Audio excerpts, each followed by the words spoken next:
All right, so you are trying to address things with your partner, and anytime you bring it up, no matter how you bring it up, they always take it as an attack. Welcome to your partner's survival response. That means in childhood, however they're responding to you is how they responded to criticism, feedback, or lack of connection in their childhood. Okay? You have it too. We all do. We have one of four: fight, flight, fawn, or freeze. Okay? In this instance, if he fights back, if he gets defensive, probably a fight response.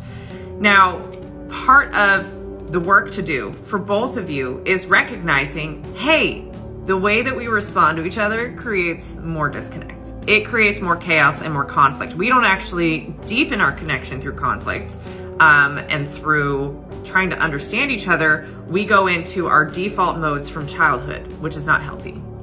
So if your partner grew up in a household where anytime that they had a feeling or emotion, it was shut down, it was yelled at, it was screamed at, anytime they did anything just a little bit off, their head was chopped off by a parent, guess what was modeled for them? Guess how they're probably going to treat anytime that they perceive that you are telling them something's wrong. They're going to defend themselves, even though you're their partner and maybe what they're doing is actually hurting you. So as a calm, rational, adult, logical brain, if my partner is coming to me with something that is hurting them, even if it's me, instead of personalizing it, making it about me of like, I can't let her tell me I've done something wrong because then, oh my God, that means that I'm a hurtful partner or whatever identity they want to assign to it. If I can hear her or him, doesn't matter gender, and go, there's information in this conversation that would probably be relevant to the benefit of my relationship. But most people, when they perceive it as attack, they think you are attacking them. It's not you attacking them. You're attacking a behavior. I don't even know if attacking is the right word, but you're bringing up a behavior and an experience that was hurtful, not who they are as a person. That's why when we start using labels like narcissist and all the other avoidant attachment, like you're putting labels on people and they can start to build an identity around that, right? And that can be very destructive.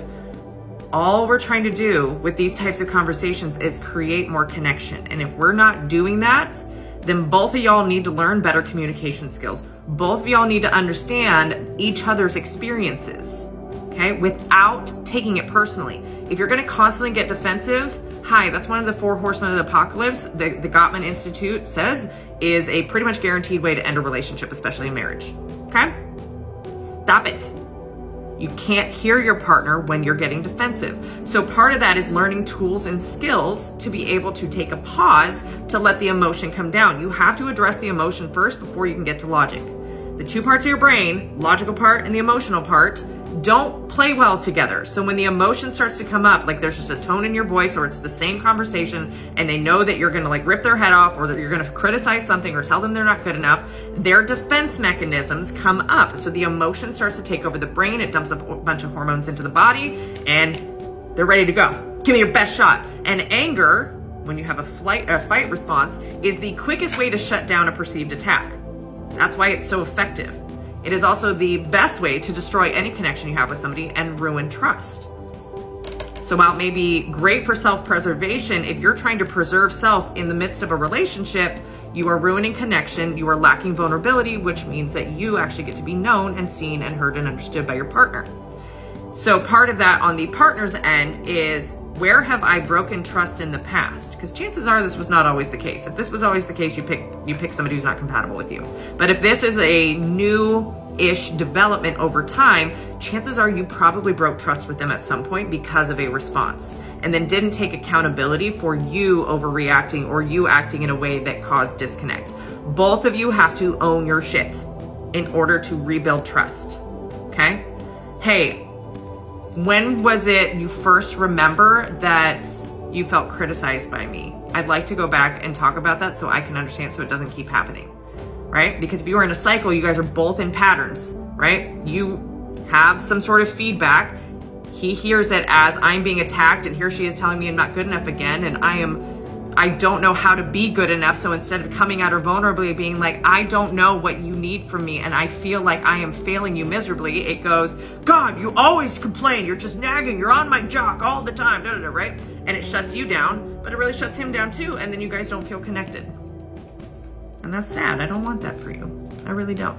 So part of this is you guys recognizing you suck at communication and you suck at having conflict, and it's a skill set that you both need to learn. It is not a only them conversation. It takes two people to have a shitty relationship, just as it takes two people to have a really healthy, functioning one.